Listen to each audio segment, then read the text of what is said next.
오늘 임마누엘이라는 제목으로 하나님의 말씀을 나누려고 합니다. 오늘 본문에는 사도들이 다시 산헤드린 앞에 서게 되는 이야기가 기록되어져 있습니다. 대제사장과 산헤드린에게 2차 신문을 받게 되는 이야기가 계속되고 있어요. 대제사장은 예수님의 이름으로 말하지도 말고 가르치지도 말라고 이야기했는데, 사도들과 첫 번째 예수 공동체의 제자들은 산헤드린 공회의 명령을 듣지 않았습니다. 오히려 그들의 위협과 핍박 속에서도 더욱더 열심히 예수님의 부활에 대해서 힘써서 증언했습니다. 지금 상황은 이런 상황 아닙니까? 산헤드린 말을 듣지 않았기 때문에 그들이 다시 체포되어서 오게 된 거잖아요. 그런데 그것 때문에 다시 감옥에 갇혔는데, 바로 이 상황에서 천사의 극적인 도움으로 감옥에서 나왔습니다.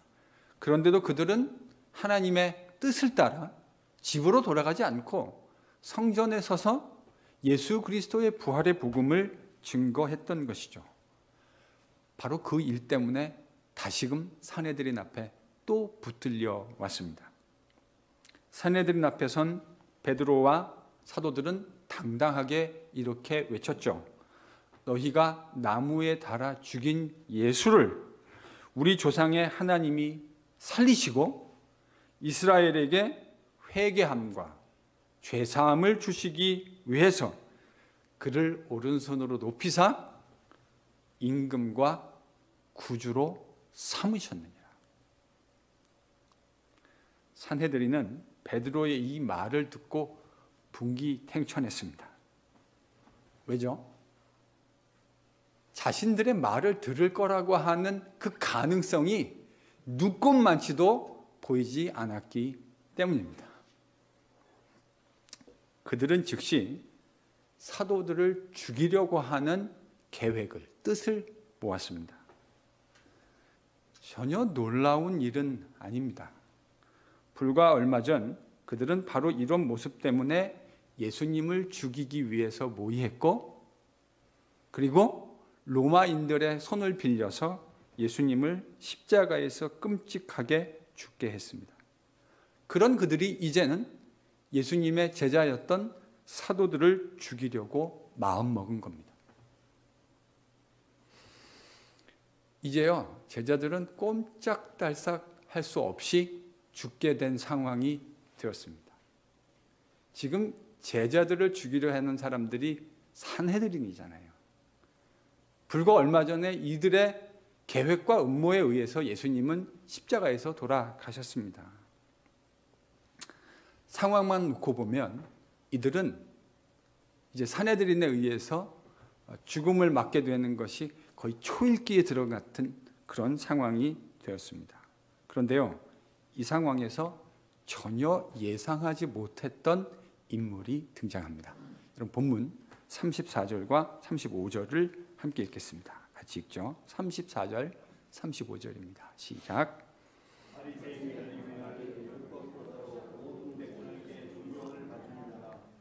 중에 일어나 명하여 사도들을 잠깐 밖에 나가게 하고 말하되 이스라엘 사람들아, 너희가 이 사람들에게 대하여 어떻게 하려는지 조심하라.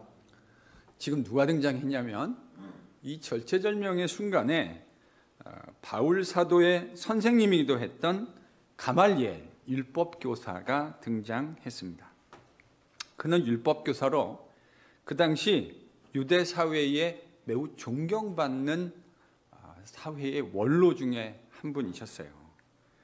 요즘으로 치면 매우 영향력 있는 어른이었던 겁니다. 바로 이 절체절명의 순간에 율법교사였던 가말리엘이 등장한 겁니다. 그는 사도들을 다 산헤드린 바깥으로 잠시 내어 보내고 난 후에 사두개인들이 중심이 되어 있었던 산헤드린에게 매우 적절한, 시의 적절한 충고를 하나 건네게 되죠. 요지는 사도들을 대하는 데 있어서 매우 신중해야 한다는 사실입니다. 그는 과거의 역사적 신뢰를 들어가면서 사도들에 관한 문제를 신중하게 처리해야 한다고 제의합니다. 그가 제의한 선례라고 하는 것은 과거 백성들을 선동하여 반란을 주도했던 2명의 주동자에 대한 이야기였습니다.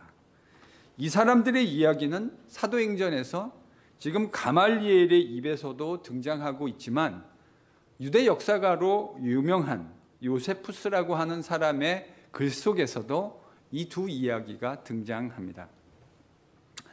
드다의 사건과 갈릴리 유다의 사건을 언급한 것입니다. 두 사건은 공통점이 있습니다. 드다나 유다는 그들이 활동하던 당시에 많은 백성들의 지지를 얻었습니다. 그러나 그들이 붙잡히고 죽임을 당한 후에는 그들을 따르던 많은 무리가 모두가 다 흩어져 버렸습니다. 가말리엘은 바로 이 두 역사적인 신뢰를 바탕으로 해서 매우 논리적이며 또한 지혜롭고 신중한 결론을 제시합니다. 38절과 39절, 그가 이야기하는 결론입니다. 38절, 39절도 저희들이 함께 읽도록 하겠습니다. 같이 읽죠. 시작. 이제 내가 너희에게 말하노니 이 사람들을 상관하지 말고 버려두라.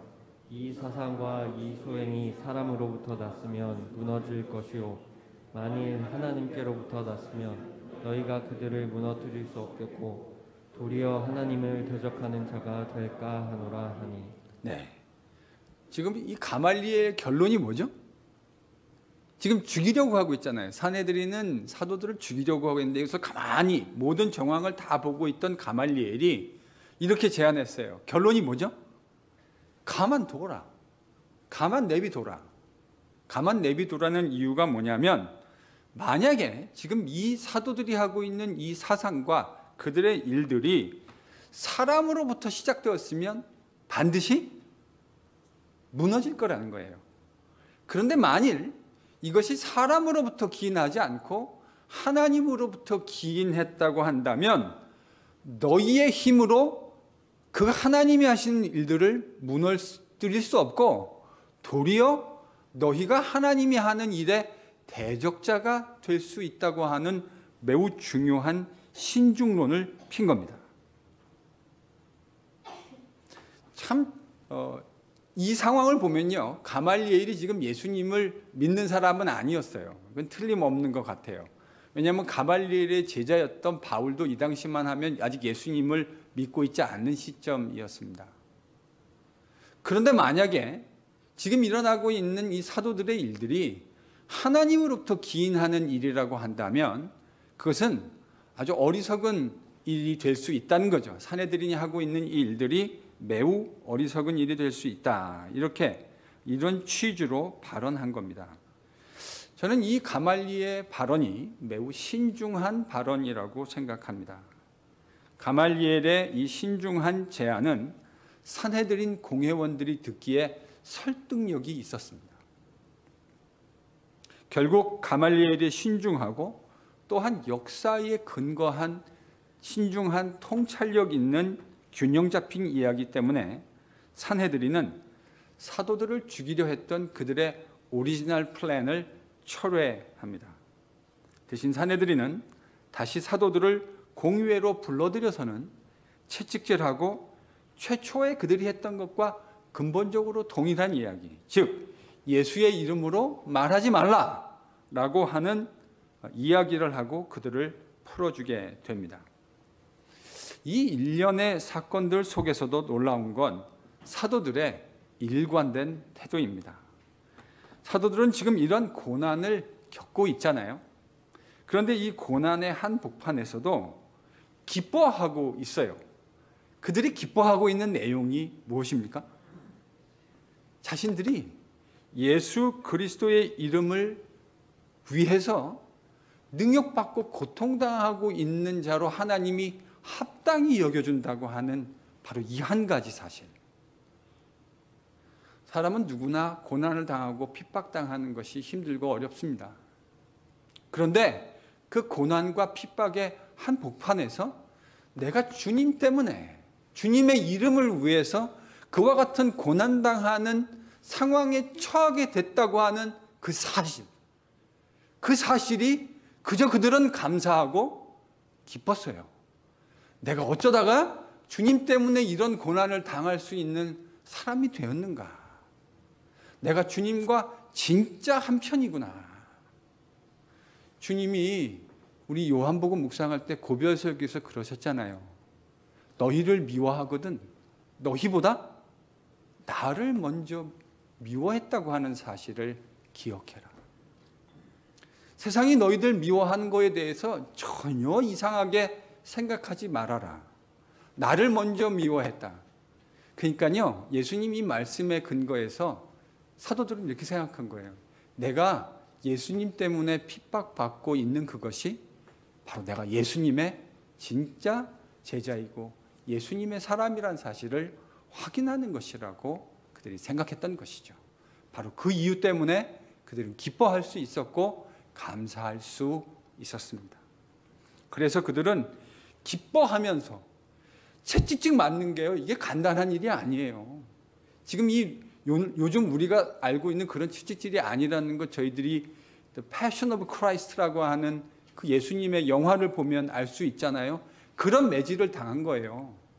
그런데 그들은 다시 성전에 있든지 집에 있든지 예수는 그리스도라 가르치는 것 그리고 전도하는 것을 그치지 않았습니다. 정말 예수로 미친 사람들이 된 거죠. 진짜 예수 때문에 그 예수 그리스도의 부활의 복음에 매료된 사람이 된 겁니다. 그런데요, 이 본문을 묵상하면서 저는 한 가지 간과할 수 없는 매우 중요한 사실을 주목하지 않을 수가 없습니다. 그것은 이 가말리엘이라는 사람과 그가 한 조언에 대한 내용입니다. 사도행전을 잘 묵상해 보면요, 지금 이 가말리엘이라는 사람이 산헤드린 공의회 의원이었던 것으로 보이는데, 예수님이 처형당하실 때도 이 가말리엘이 산헤드린의 공회원이었던 것으로 추론해 볼 수 있을 것 같습니다. 이분이 지금 유대 사회에 존경받는 율법 교사고 원로였다 그랬잖아요. 그러니까 갑자기 지금 산헤드린 공회원이 된 것이 아니고 그 이전부터 계속 산헤드린 공의회 바리새인으로서 공의회를 대표하는 의원 중에 한 명이었던 것 같은데, 주님의 십자가 처형, 불과 얼마 전에 주님의 십자가 처형이 있지 않았습니까? 그때는 왜 가말리엘이 나서서 주님에 대해서 신중한 이야기를 하지 않았는가에 대해서 우리는 성경을 가지고 이야기할 수 없어요.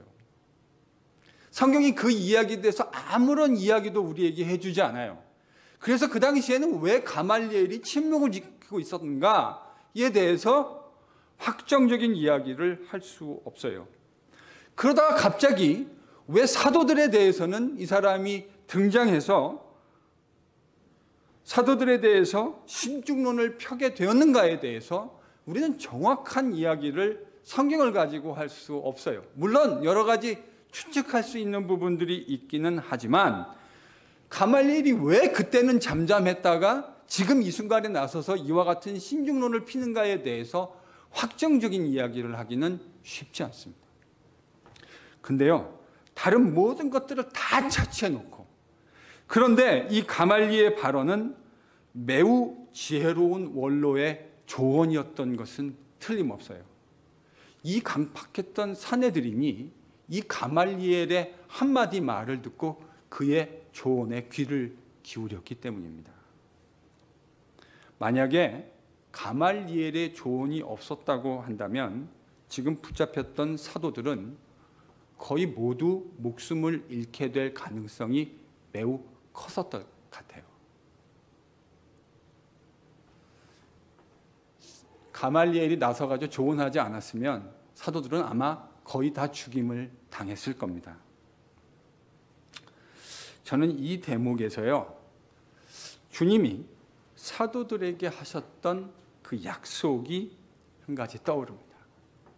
지금 기가 막힌 절체절명의 순간 아닙니까? 사도들의 목숨이 총각에 달려있는 상황인 것 같은데 가말리엘을 통해서 하나님이 이루시는 일을 가만히 묵상하면 저는 이 대목에서 주님이 제자들에게 하셨던 약속이 하나 떠오릅니다.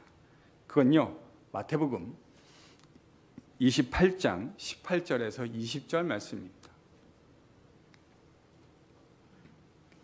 아마 우리 가운데는 이 말씀을 암송하시는 분들도 꽤 계실 것이라 생각합니다. 마태복음 28장 18절에서 20절 말씀 한 목소리로 같이 읽겠습니다. 같이 읽죠. 시작. 예수께서 나와 말씀하여 이르시되 하늘과 땅의 모든 권세를 내게 주셨으니 그러므로 너희는 가서 모든 민족을 제자로 삼아 아버지와 아들과 성령의 이름으로 세례를 베풀고 내가 너희에게 분부한 모든 것을 가르쳐 지키게 하라. 볼지어다 내가 세상 끝날까지 너희와 항상 함께 있으리라 하시니라. 아멘. 여러분, 이걸 The Great Commission이라고 하죠. 대위임. 아마도 복음서와 사도행전의 이야기를 종합해 보면 주님이 승천하시기 거의 직전에 제자들에게 마지막 하셨던 말씀이 아닐까, 그렇게 생각해 볼 수 있습니다. 주님은 사도들에게 모든 민족을 제자 삼으라고 말씀하셨습니다. 너희는 가서 모든 민족으로, 족속으로 제자를 삼아라. 그리고 아버지와 아들과 성령의 이름으로 세례를 베풀어라. 그리고 내가 너희들에게 분부한 가르친 모든 것들을 가르쳐서 그들로 하여금 지키게 해라.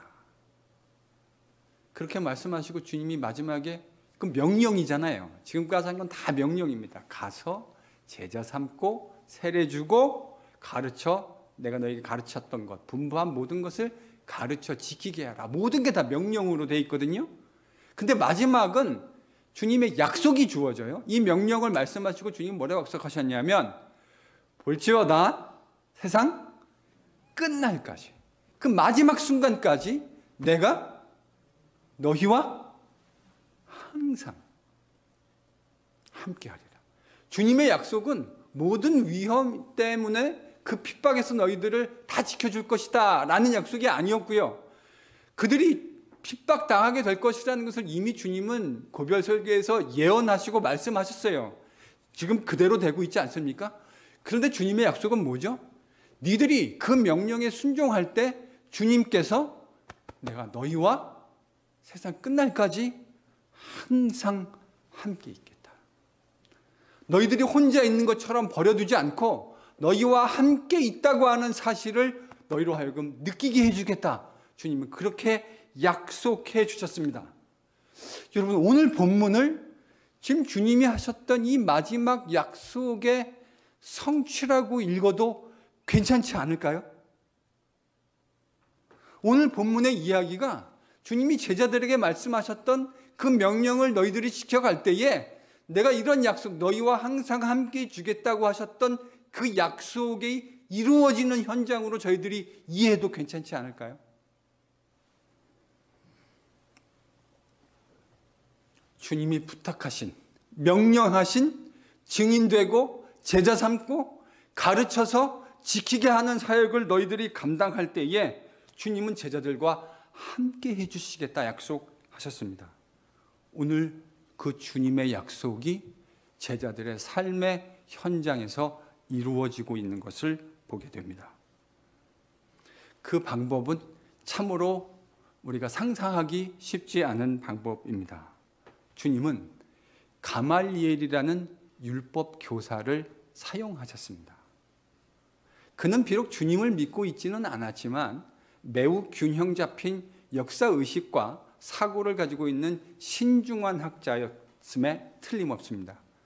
그러니까 산헤드린과 유대인들이 그를 유대교의 어른으로 생각하고 있었던 것 아니겠습니까? 그리고 그의 말은 정말로 산헤드린의 모든 사람에게 영향력을 미칠 만큼 그의 한마디는 매우 무거운 이야기였습니다. 하나님은 이 가말리엘이 가지고 있는 신중론과 그의 영향력을 사용하셔서 우리 주님의 사도들을 보호하셨습니다. 주님이 약속하셨던 제자들과 함께 해주시겠다고 하셨던 하나님의 약속이 제자들의 삶의 현장에서 이루어지고 있는 것을 보게 됩니다. 최근에 책을 한 권 읽게 되었습니다. 우리 교회 사역자들인 허 목사님, 김 목사님이 졸업한 보스턴 근교에 위치한 신학교, 어딘지 아시죠? 무슨 신학교죠? 골든 코넬 신학교. 여러분의 담임 목사는 어느 신학교를 나왔는지는 혹시 아십니까? 저는 골든 코넬을 나오진 않았고요. 저는 웨스트민스터 신학교를 나왔는데 이 골든 코넬 신학교에 한국인 교수가 한 분 계시더라고요. 근데 그분이 쓰신 책을 제가 보게 되었어요. 아마도 멀지 않은 시점에 제가 이분을 만나게 되지 않을까 그런 예감을 가지고 있습니다. 이 목사님은 골든 코넬 신학교에서 학생들을 가르치실 뿐만 아니라 방학 동안에는 아프리카 또 남미의 여러 선교지를 다니면서 정말 종횡무진 활약하고 있는 목사님이셨습니다. 2015년 이 목사님이 경험하셨던 선교지에서 경험하셨던 일을 여러분과 좀 나누어 보고자 합니다. 2015년에 이 목사님은 니카라과, 엘살바도르, 온두라스, 코스타리카, 파나마, 과테말라, 쿠바, 도미니칸 리퍼블릭 등에서 온 26명의 목회자들에게 구약을 강의하기 위해서 온두라스로 떠났습니다. 공항 건물을 나섰는데 비가 정말 장대 같은 비가 억수같이 쏟아붓고 있더랍니다. 저도 이런 집중 강의 해본 경험이 수차례 있어서요. 이때 이 목사님의 마음이 어떤 마음이었을지 너무 잘 알 것 같습니다. 딴 거 관심 없고요. 내가 지금 강의해야 하는 그 강의 상황이 어떤 것인가가 매우 궁금하셨을 거예요. 여러분 이런 중남미 또 남미 국가들 가보신 분들 아시겠지만 상황이 많이 열악하잖아요. 이 미국 같은 이런 좋은 환경이 아닙니다. 그래서 이 목사님도 자기가 강의해야 하는 강의실을 둘러보려고 길을 나셨대요. 근데 강의실이 정말 넓더랍니다. 한 1000명 정도 들어가는 넓은 강의실인데 근데 열악하더래요. 지붕이 양철 지붕으로 만들어져 있었답니다. 우리 어르신들 중에는 이 양철 지붕 그러면 어렸을 때 보셨던 아마 기억이 있으실 거예요. 지금 장대 같은 비가 억수로 쏟아붓고 있는데 지붕이 양철 지붕으로 만들어졌대요. 그 소리가 얼마나 요란한지 마치 조그마한 룸에 누군가 드럼을 치고 있는데 그 드럼 셋 앞에다가 머리를 이렇게 쳐박고 있는 듯한 그런 느낌으로 엄청난 소음들이 일어나고 있더랍니다. 그래서 강의실에서 자기를 지금 도와주는 스태프와 이야기를 하는데 그 드럼 소리 같은 소리 때문에 그 어마어마한 빗소리 때문에 바로 코앞에서 서로 이야기를 하고 있는데도 그가 말하는 내용들이 효과적으로 전달되지 않는 그런 열악한 상황에 처해 있었던 것이죠. 커뮤니케이션이 전혀 불가능한 상황이 되었던 겁니다. 당장 내일이면 이제 집중 강의 시작해야 하는데 답답한 마음에 현직 스텝에게 물어보셨대요. 언제쯤 비가 그칠까요? 그랬더니 이 스태프 분이 씩 웃으면서 이렇게 이야기하시더랍니다. 알 수 없죠. 지난 2년간 비가 오지 않아서 농사로 먹고 살아야 하는 가난한 서민들이 매우 힘든 시간을 보냈습니다. 2년 동안 전혀 비가 오지 않았대요. 그런데 드디어 하나님이 비를 보내주시네요. 이분이 왜 웃었는지가 여러분 느낌 오시지 않습니까? 2년 동안 비가 하나도 오지 않아서 완전히 가물러서 그러지 않아도 가난한 사람들인데 농사를 지을 것이 없고 지을 수 없어서 얼마나 힘들고 어려운 시간들을 보냈겠습니까? 근데 하나님이 비를 보내주시네요. 덕분에 서민들이 죽지 않고 살게 되었으니 얼마나 감사한 일입니까? 이렇게 말하면서요, 흐뭇하게 지금 목사님 마음은 참 기가 막힌데 이 사람은 흐뭇하게 웃으면서 이 이야기를 하더래요. 당장 5일 동안의 집중 강의가 걱정되었던 목사님은 감사할 수도 없고, 그렇다고 해서 감사하지 않을 수도 없는 매우 착잡한 심정이었다고 그가 기술해 놓았습니다. 강의를 위해서는 비가 그쳐야 강의가 가능할 것이고, 그런데 그 가난하고 힘든 온드라스 성도들을 위해서라면 이 비가 계속 내려야 하니 이 얼마나 난처한 상황이 아니었겠습니까? 그래서 목사님은 스태프에게 혹시 그러면 강의실에 마이크 시설은 돼 있느냐라는 것을 여쭈어 보셨대요. 있기는 했지만 이렇게 억수같이 비가 양철 지붕에 내리치고 있는 한 마이크는 아마도 별로 도움이 되지 않을 겁니다 라고 하는 이야기를 들었답니다. 참으로 난감한 상황이 아니겠습니까? 이 강의를 듣기 위해서 남미 여러 나라들로부터 온 목사님들은 상당히 큰 경비를 지출하고, 미국에서 볼 때와는 또 다르게 그 가난한 나라에서 상당히 적지 않은 큰 비용을 지출하고 와 있고, 당장 내일 아침부터 5일 동안 아침 8시부터 오후 4시까지 집중 강의를 해야 하는데, 이 비가요 지금 한 달 동안 계속해서 내리고 있다는 거예요. 2년 동안의 가뭄을 해결해 줄 만큼의 충분한 비가 지금 내리고 있는 거죠. 그러니 그 비가 지금 그칠 기미를 전혀 보이지 않고 있으니 얼마나 답답하셨겠습니까?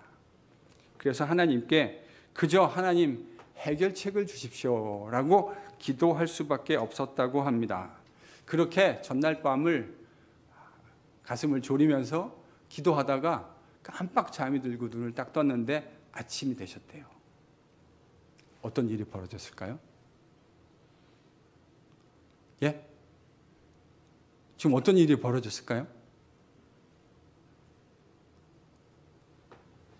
양철 지붕 위에 억수같이 쏟아붓는 비가 더 강하게 쏟아붓고 있더랍니다. 아침 7시에 눈을 뜨셨는데 여전히 억수 같은 비가 마치 드럼을 치는 것처럼 그렇게 어마어마하게 쏟아붓고 있더래요.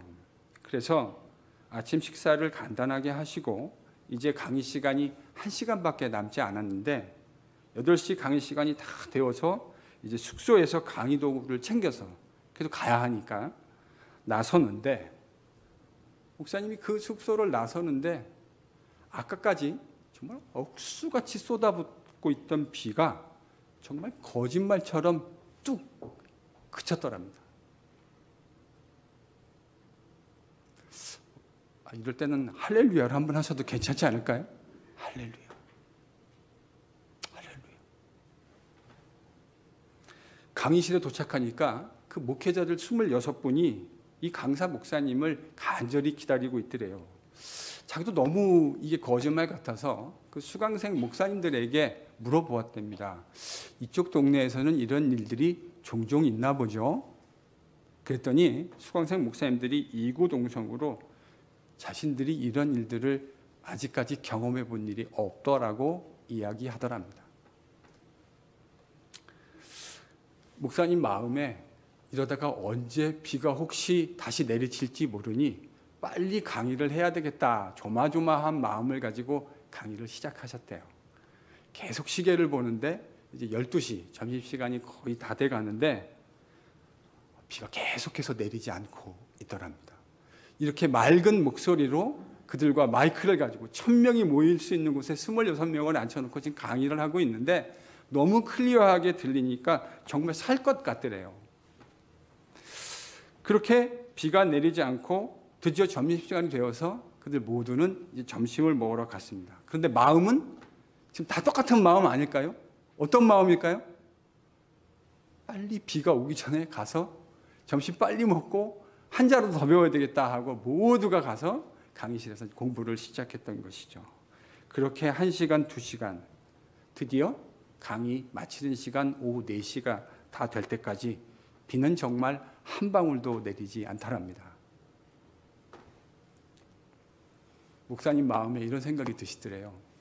이게 언제까지 될지 모르니까 오늘 밤에 시간 있을 때, 비가 안 올 때 집중 강의를 좀 더 하면 어떨까? 원래 계획은 8시부터 8 to 4 o'clock 이렇게 하기로 했는데 우리 지금 이제 끝나기는 했지만 이 밤 시간까지 비가 안 오니까 우리 주구장창 공부 한번 다시 해봅시다 라고 조심스럽게 제안하셨고 26명의 목사님들은 그 제안에 만장일치 전원 흔쾌히 동의해 주셨답니다.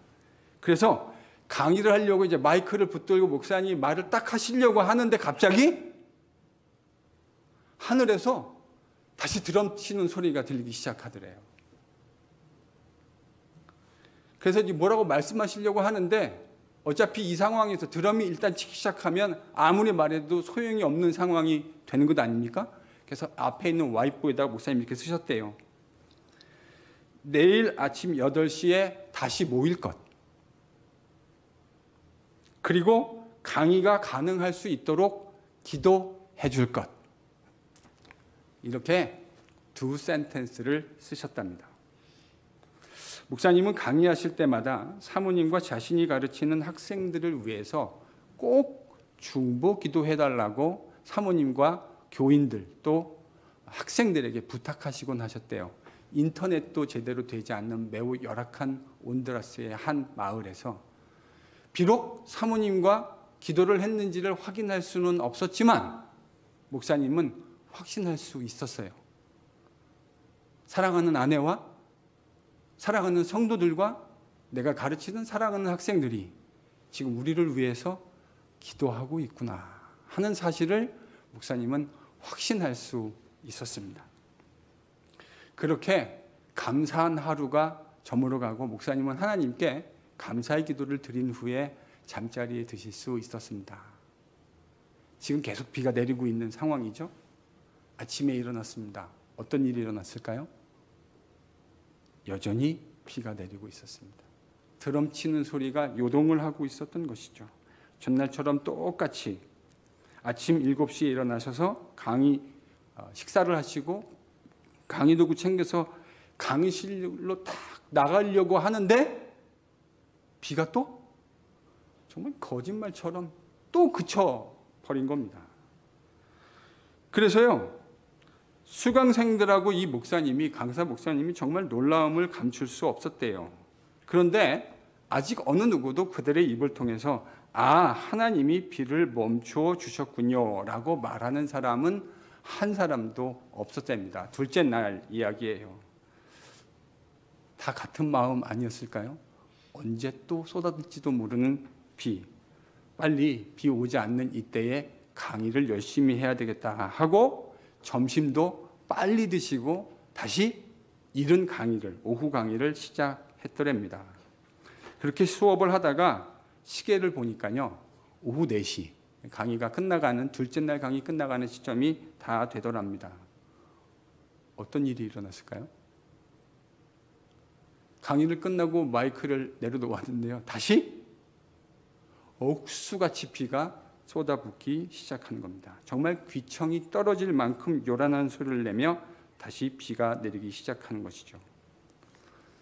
3일째도 정확하게 첫째 날과 둘째 날 일어났던 똑같은 일이 반복되어지자 강사 목사님과 이 학생 26명의 남미 목사님들은 이 놀라운 현상에 대해서 드디어 이야기를 나누기 시작했습니다. 그날 그들이 공부했던 성경, 구약 성경이 신명기 11장이었는데요.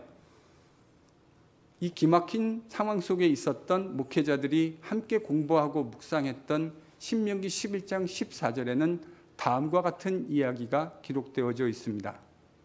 들어보시죠. 여호와께서 너희 땅에 이른 비, 늦은 비를 적당한 때에 내리시나니. 여호와께서 너희의 땅에 이른 비, 늦은 비를 적당한 때에 내리시나니. 그곳에 모인 목회자와 강사 목사님에게 이른 비와 늦은 비라는 신명기 11장 14절의 말씀은 이런 의미 아니었을까요? 농부의 농사를 위해서 계속 비가 와야만 하는 바로 그 타임. 그러나 하나님 말씀을 배우기 위해서 목마름으로 달려왔던 26명의 목회자들에게는 하나님의 말씀을 배워야 하는 바로 그 시간에는 비가 멎어야 하는 것이었죠. 이제 목사님과 26의 공부하는 목사님들은 점심시간에 더 이상 서둘러야 할 필요를 느끼지 않았습니다. 느긋하게 점심을 먹고 다시 1시에 모여서 오후 4시까지 마음을 졸이지 않고 아주 느긋한 마음으로 지금 뭐를 믿고 있는 거죠? 늦은 비와 잊은 비를, 잃은 비를 당신의 백성에게 타임리 베풀어 주시는 그 전능하신 실수가 없으신 그 아버지 하나님. 그 하나님을 완전히 신뢰하게 된 거죠. 강이 4시까지 비가 한 방울도 내리지 않았습니다. 강의가 딱 끝나고 어떤 일이 벌어졌을까요? 대답을 안 하시죠? 어떤 일이 벌어졌을까요? 다시 드럼을 치는 소리가, 이 일이 5일 동안 그대로 반복됐다라고 하는 이야기를 그 책에 써놓으셨습니다. 여러분, 이런 이야기 들으면서 어떤 생각이 드십니까? 가말리엘의 이야기와 우리와 함께 동시대, 여기서 멀지 않은 보스턴에서 가르치고 있는 한 신실한 주의 종, 목사님의 이야기를 들으면서 어떤 생각이 드십니까? 하나님 알지 못하는 사람들의 이런 이야기는 정말 기가 막힌 우연의 일치일 뿐이다. 아마 이렇게 이야기하지 않겠습니까? 참 희한한 일도 다 있네. 그런데요, 하나님을 알지 못하는 사람에게는 이 일이 기가 막힌 우연의 일치일지 모르겠지만, 하나님을 알고 당신의 백성들의 기도를 통해 일하시는 하나님을 믿는 사람들에게 이 일은 절대로 우연일 수 없습니다. 하나님께서 하나님이 그의 백성의 기도를 들으시고 당신의 백성들과 임마누엘 하신다는 사실을 알고 믿고 있는 하나님의 백성들에게는 정말로 마음이 울컥하게 만드는 이야기가 아닐 수 없습니다. 당신의 자녀들과 함께하여 주시는 이 하나님, 천지의 창조주이신 나의 하나님, 나의 상황과 형편과 처지가 어떤 것인지를 너무나 잘 알고 계신 나의 구원자, 그 하나님. 하나님은 이 목사님하고만 동행해 주시는 하나님이 아니지 않습니까? 이 하나님은 우리를 사랑하셔서 자신의 독생자마저도 아끼지 아니하시는 바로 그 동일한 우리의 하나님이 아니십니까? 비록 이런 드라마틱한 내용이 오늘날 우리의 삶에서 똑같이 일어나지 않는다 하더라도 여전히 당신의 백성들과 동행하여 주시는 전능하신 우리의 아버지 하나님 아니십니까? 우리가요, 이 하나님을 믿어야 합니다. 우리가 이 하나님을 신뢰해야 합니다. 우리의 삶 가운데 때로는 사망의 음침한 골짜기와 같은 순간들을 지나가야 하는 순간들이 우리 모두에게 찾아옵니다. 아무리 주변을 둘러보아도 나를 도와줄 수 있는 사람이라고는 단 한 사람도 찾아볼 수 없을 것 같은 순간들이 우리 인생에도 찾아와요. 그때 어떻게 하시겠습니까? 그때 당신의 독생자도 아끼지 아니하시고 우리와 함께해 주시겠다고 약속해 주신 하나님의 약속이 믿어지는 저와 여러분이 될 수 있기를 축원합니다. 하나님이요, 우리와도 함께해 주시겠지만 우리의 마음속에 늘 걱정되는 거 있잖아요. 우리 아이들. 여러분, 그 아이들을 볼 때 참 걱정되는 마음으로 볼 때가 있지 않습니까? 그런데요, 하나님이 우리와도 함께 해 주시지만 하나님이 그 아이들의 인생 가운데에도 틀림없이 함께 해 주실 것이라고 하는 사실을 믿어야 합니다.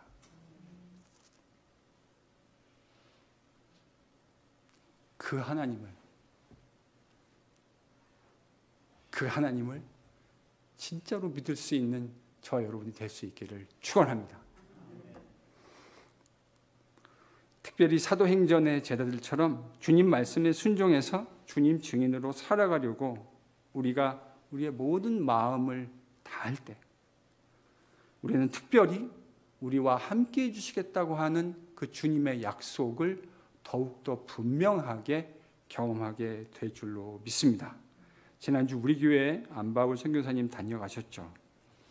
이제 난민들과 그 난민들을 섬기는 이 기막힌 기회를 하나님이 주셨는데 어떻게 우리가 이 일에 있어서 주님이 기뻐하시는 그 일을 효과적으로 감당할 수 있을까 기도하고 또 고민하고 있습니다. 그리고 구체적으로 그 계획들을, 그 사역들을 만들려고 고민하는 가운데, 기도하는 가운데 있습니다. 모든 민족에게 복음을 전하라고 하셨던 그 주님의 명령을 순종해서 이제 그 일을 여러분들과 함께 의논하고 또 구체적인 안들이 만들어지면 또 그것을 적절한 때에 모든 성도들에게 알려드릴 계획입니다.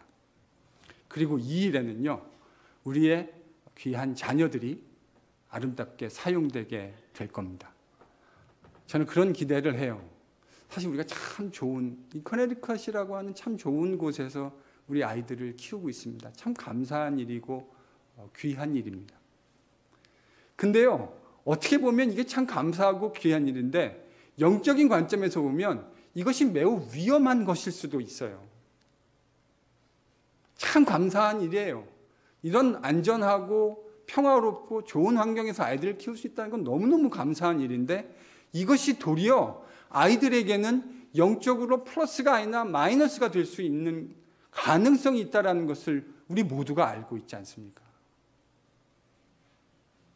이 아이들에게 하나님이 만드신 세상 바깥에서 우리가 주님의 백성으로 할 수 있는 일이 많다고 하는 것들을 알려주고 그 강도 만난 자, 자신들과 비슷한 또래의 어린 아이들 가운데 강도 만난 자들을 만나고 그들에게 필요한 것들을 제공하면서 함께 기도하고 복음을 전할 수 있는 기회들을 만들려고 계획하고 있어요. 저는 이 생각하면 이 가슴이 설레요. 우리 아이들이 새로운 세상을 보고 주님 안에서 자신들의 인생을 새롭게 꿈꾸게 되는 일들을 생각하면 여러분 이게 어떻게 가슴이 설레이지 않을 수가 있겠습니까? 하나님이 그 일을 분명히 하실 줄로 믿습니다. 아주 면밀하게 치밀하게 계획을 세우고 하나님의 인도하심을 받아야 할 겁니다. 여러분들에게도 알려드리고 우리의 NGPC의 시그니처 미션 스트래티지를 같이 만들어 갈 계획이에요. 이 일에 우리 믿음의 아이들이 동시에 함께 쓰임받을 수 있게 되기를 소망합니다. 이제 또 팬데믹 밖을 내다보면서요, 교회 안에서도 바로 이런 일들을 저희들이 함께 잘 계획해야 돼요. 소그룹을 통해서 이런 주님의 증인되는 일, 소그룹 안에서 우리가 같이 교제하는, 믿음의 교제하는 거 참 중요하죠. 그 일도 할 거고요. 플러스 이 소그룹을 통해서 주님의 증인되는 일에 대해서도 우리가 마땅히 관심을 가져야 하지 않겠습니까? 그 일도 저희들이 지금 기도하면서 준비하는 과정 가운데 있습니다. 적절한 때가 되면 이 일은 훈련도 필요하고 여러분의 자원도 필요합니다. 바로 이 모든 일을 저희들이 함께 기도하며 준비하고 있습니다. 이 모든 일들은 주님이 말씀하신 가서 제자 삼으라고 하신 그리고 세례를 주고 가르쳐 지키게 하라 분부하셨던 주님의 그 생명의 말씀에 우리가 순종하려고 하는 노력들의 일환입니다. 우리가 이렇게 주님이 명령하신 주님 증인 공동체로 함께 세워져 가는 과정 속에서 우리는 우리와 임마누엘 해 주시겠다고 하는 주님의 역사를 책이 아니라 우리 삶의 현장에서 경험하게 될 줄로 믿습니다. 책이 아니고요. 우리 삶의 현장에서 우리 피부가 와닿는 바로 그 삶의 현장에서 경험하게 될 겁니다. 그 일에 함께 마음을 모아주시기를 간곡히 부탁드립니다. 같이 기도해 주십시오. 그런 일들이 일어날 수 있도록 마음을 모아주시고 기도해 주시기를 부탁합니다. 주님의 십자가와 부활의 능력이 무엇인지 진짜 아는 그리스도인,